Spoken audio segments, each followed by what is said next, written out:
the primary restrictions, they may be dormant, weak, controlled, or freely influential. Restrictions that are dormant. It's easy to find a newborn and say, wow, it's so innocent and so pure, they're just from God, they don't have any of this crap going on yet. They do. It hasn't sprouted. All of us are different. And so what happens is as we grow up, then I don't know if you've ever watched a kid grow up, but like they start acting in these weird ways that you don't understand where this is coming from. Like, why are they being this way now? It's because these dormant karmas are starting to come about. They're starting to grow. And so in an early young baby, they're dormant. They become weaker when, as you practice your meditation, as you practice yoga, and you just don't really want it anymore. It's like, I go home and it's Thanksgiving and there's turkey.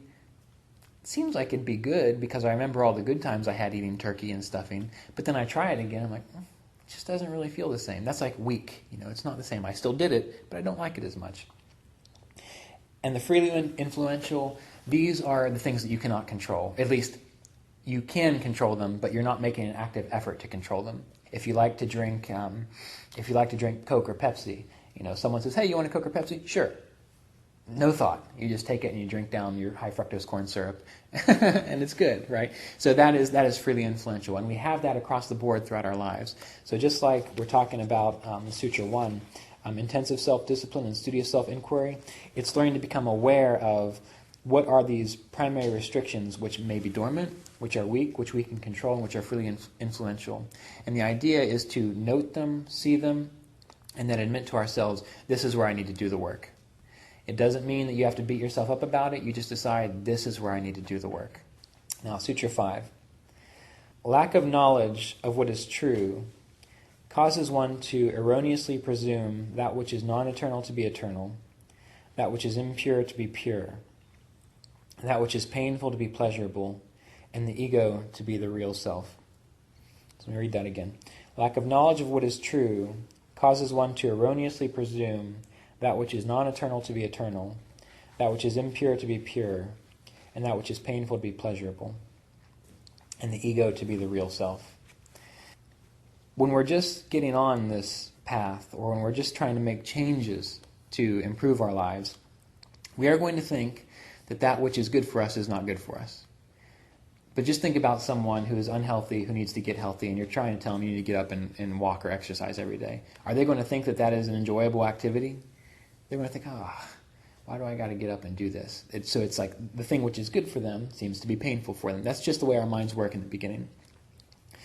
But in time, the more they move, the more they see how they feel, then it turns into something very joyful for them. They'll like to go for walks. They'll like to feel good. And we have to remember that this is applicable across the board. For example, for you all who are fairly healthy and purposeful in life, to recommend like sitting and meditating might be something that you don't necessarily enjoy at first. Why do I have to do this? But the more you do it, the more you enjoy it, it turns into something pleasurable. This whole idea of presuming the non-eternal to be eternal. Do you think your body is going to live forever? You might like it to, right? To a degree. If you could live happy and healthy in this body forever, that is a state that a lot of people think is good. Eventually you'd get tired of it, and you'd give it up anyway. But this whole idea that the body is forever, that relationships are forever, that work is forever, that all these things that we look outside of ourselves that they're forever, that is not true. And this again is why we are learning to pull back within to experience that infinite self which is forever. That way when it's time to change, it doesn't matter. You reach a point to where change is just like changing your clothes. Do you really get upset when you change your clothes every day? No, you put a new pair on. It's that kind of mentality can occur in regards to your personality experience. You can take off and put on your personality at will. It's not something that you have to defend all the time. That's what gets us in trouble, is this idea that we have to defend our sense of self. Think about religions. If a person knew what their religion taught, would they really care what anyone else thought? Not really. When a person can know what they are and just be okay with that, It doesn't matter what anyone else is doing. You can get along with other people depending on your mental framework. That's what yoga is about. That's why if people were practicing it, we would have a little bit more harmony. Because even in the Hindu tradition, they have, supposedly 33 million different gods. If you come over and say, I'm a Christian and I worship in this way, I say, great. That's your temperament. That's your way of doing it. So it's this idea of having more of a broader-minded perspective, and that only comes about when you really know what you are inside, because then you don't take all this stuff outside so seriously. The lack of knowledge of what is true causes one to erroneously presume that which is non-eternal to be eternal, that which is impure to be pure, that which is painful to be pleasurable, and the ego to be the real self. Now, Sutra 6. Egoism results from undiscerning identification with mind and matter. That's pretty straightforward. Egoism results from undiscerning identification with mind and matter. Mind, your thoughts, your thought processes, matter, the body. So egocentric states of consciousness prevail when thinking and behaviors are allowed to be determined by narrow self-interests, which we just discussed. Egocentricity is caused by an illusional sense of self acquired when a unit of pure consciousness was individualized and its awareness was blurred because of over-identification with the attributes of the field of primordial nature.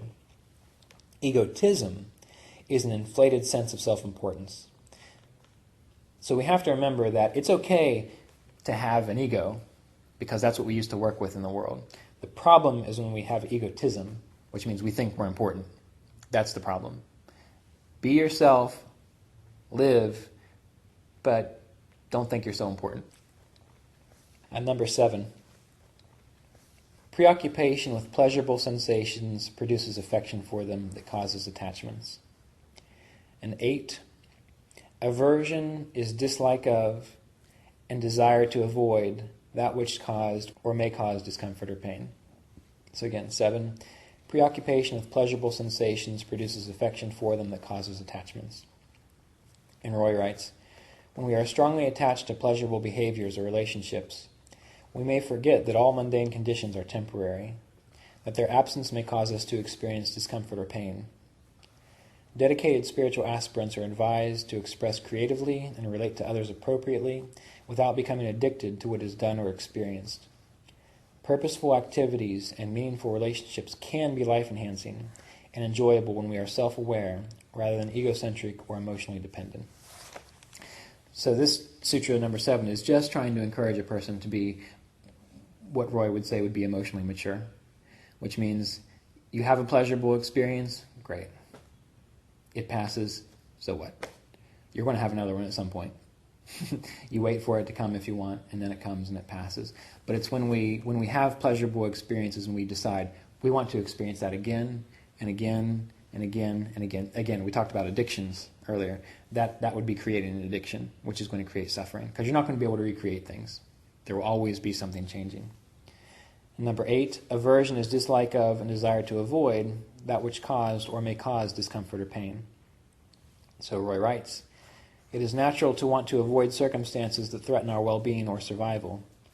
It is not spiritually beneficial to allow erratic emotional reactions to disturb our soul peace or elicit behaviors which complicate our lives or the lives of others.